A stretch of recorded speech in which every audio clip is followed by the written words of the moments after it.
ابھی ایک جملہ پڑھا تھا کہیں اور تعجب ہوا اس جملے کو پڑھ کر کہ کوئی عام بندہ اگر وہ جملہ پڑھے تو ہو سکتا ہے وہ بیچارہ سوچ میں پڑ جائے کہ واقعی بات تو صحیح ہے، حالانکہ وہ بات غلط ہے۔ جملہ یہ تھا کہ لوگ یہ کہتے ہیں مردے سنتے ہیں لیکن اللہ اپنے نبیوں کے وسیلے کے بغیر نہیں سنتا، یا اللہ نیک بندوں کے وسیلے کے بغیر نہیں سنتا۔ پھر کہا کہ اس پہ غور کرنا، مطلب وہ یہ بتانا چاہ رہے تھے کہ تم یہ سمجھتے ہو کہ مردہ تو سن سکتا ہے، جو انبیاء انتقال کر گئے، ظاہری وصال فرما گئے، وہ تو تمہاری بات سن رہے ہیں بغیر کسی وسیلے کے، لیکن اللہ بغیر وسیلے کے نہیں سن رہا۔ معاذ اللہ معاذ اللہ، یہ جملہ بالکل غلط لکھا ہے۔ اور بھائی کون مسلمان یہ کہتا ہے کہ اللہ نہیں سنتا؟ کس مسلمان کا یہ عقیدہ ہے کہ اللہ وسیلے کے بغیر سنتا نہیں ہے؟ ہمارا تو یہ عقیدہ نہیں ہے، ہم تو یہ کہتے ہیں کہ اللہ باریک سے باریک آواز بھی سنتا ہے۔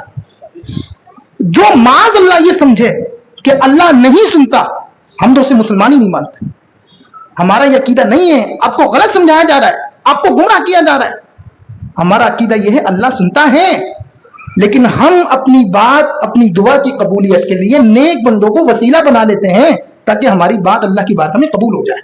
سننا اور بات ہے، قبول ہونا اور بات ہے، بھئی یہ فرق ہے۔ باقی اللہ تو سب سنتا ہے، کوئی مسلمان یہ نہیں کہتا کہ اللہ نہیں سنتا۔